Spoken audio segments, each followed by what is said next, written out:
انا عارف ان الحقيقه مضايقاك، وواحد هيخش دلوقتي يقول لي لا مش مسلم ليس منا. لا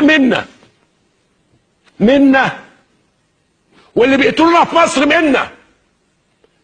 منا. طب والمسلم البريطاني خد منهجه منين؟ والمسلم اللي هو فرنساوي من الاسلام. خد منين؟ من الاسلام. يعني ايه من الاسلام؟ انت هتجيبها في الاسلام؟ ايوه هو لا مش من الاسلام. وجه نفسك، في طيارات جوه الاسلام بتبيح الكلام ده، وجه نفسك من الاسلام.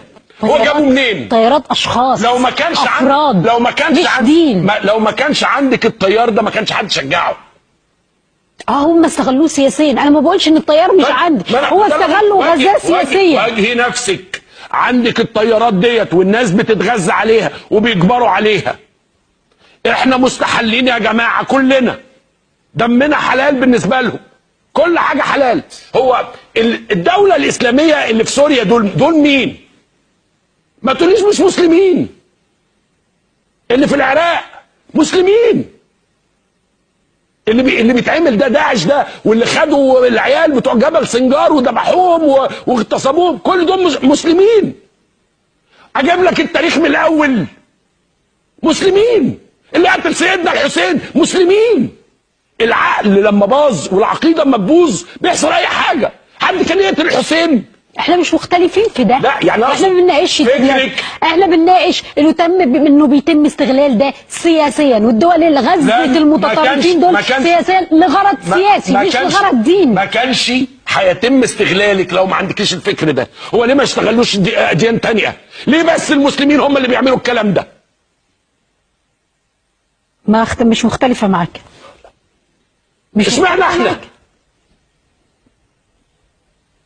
يا جماعه الراجل اللي في امريكا اللي فتح النار على 18 واحد في مركز اجتماعي، 18، الراجل في دماغه ايه؟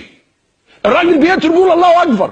هتقول لي ليس منا وهتجيب لي احاديث وايات وبتاع ومش عارف ايه، ولكن هناك من اخترع هذه العقيده، هناك من زورها، هناك من حلاها، هناك من صدرها.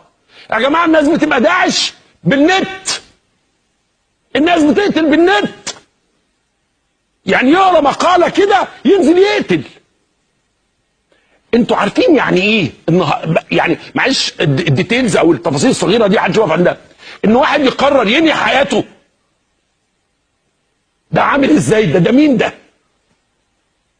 ده رايح بيموت وعارف انه هيموت اطفال ورجال وممكن يبقى فيهم مسلمين وممكن يبقى فيهم عرب، ولا يهم ولا ليه دعوه. هو في دماغه فكره. هي دي المشكله. ما نواجه نفسنا بقى. حكم في مشاكل، دين في مشاكل، فساد في مشاكل. هو ده العالم العربي. ما تواجهوا نفسكم. هي دي الحقيقه.